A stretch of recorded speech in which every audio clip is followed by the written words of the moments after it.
ভাইদের আনবে। যখন রাজাকারের স্লোগান দেওয়ার কারণে হলপাড়াতে ছেলেদের হলগুলোতে তালা দিয়ে দেওয়া হলো, যখন আমরা শুনতে পেলাম ছাত্রলীগের সন্ত্রাসীরা আমাদের ভাইদেরকে আটকে রেখেছে, তখন ঢাকা বিশ্ববিদ্যালয়ের ইতিহাসে প্রথমবার এরকম ঘটনা ঘটে যে 5টি নারী শিক্ষার্থীদের হল একযোগে তালা ভেঙে তারা রাস্তায় বের হয়ে আসে।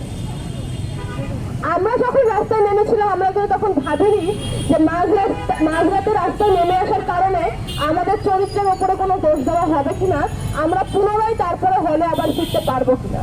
আমরা কিন্তু এক মুহূর্ত না ভেবে আমাদের ভাইদের নিরাপত্তার কথা ভেবে রাস্তায় নেমে এসেছিলাম। অত্যন্ত দুঃখজনক বিষয় যে তারপরে আমরা কখনো আলাদা করে দেখি নাই মেয়েদের উপরে হওয়া কোনো অন্যায় নিয়ে শুধুমাত্র ছেলেরা দাঁড়িয়েছে এবং আন্দোলনে তারা সংহতি জানানো ছাড়া আর বেশি কিছু করেছে এরকমটা আমি কখনো দেখি নাই। কেন? হয়তো তাদের অনেক ধরনের ভয় রয়েছে, অনেক বাধা রয়েছে, কিন্তু যাদের আমাদের অভিভাবক হওয়ার কথা ছিল সেই প্রশাসন কি করছে? সেদিনও প্রশাসন চুপ ছিল, আজও প্রশাসন চুপ।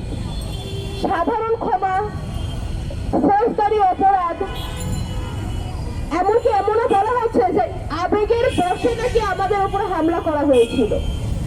আবেগের বশে কি কখনো একটা মানুষকে মেরে মাথা ফাটিয়ে দেওয়া যায়? এখন সবাই হয়ে গেছে চাপে পড়ে সন্ত্রাসী, সবাই হয়ে গেছে চাপে পড়ে ছাত্রলীগ। কিন্তু এই ছাত্রলীগের ছত্রছায়াতে এক একজন যখন 5 বছর 6 বছর হলে থাকে, সেখানে গেস্ট রুম করে ছেলেদের উপরে অত্যাচার করে, আর মেয়েদের হলগুলোতে পুনর্বাসনের নামে বর্তমানে কি চলছে, মেয়েদের হলগুলোতে ছাত্রলীগের নেত্রীরা ছিল মা বাপের মতো। লিটারালি একটা মেয়ে ওদের বিরুদ্ধে কথা বলতে পারতো না, যাদেরকে পর্যটক চোরে রাখতো। অথচ এখন সবাই হয়ে গেছে ভিকটিম, সবাই চাপে পড়ে ছাত্রলীগ করেছে। এই সমস্ত কথা বলে আমরা দেখতে পাচ্ছি হলগুলোতে, বিশ্ববিদ্যালয়ের ডিপার্টমেন্টগুলোতে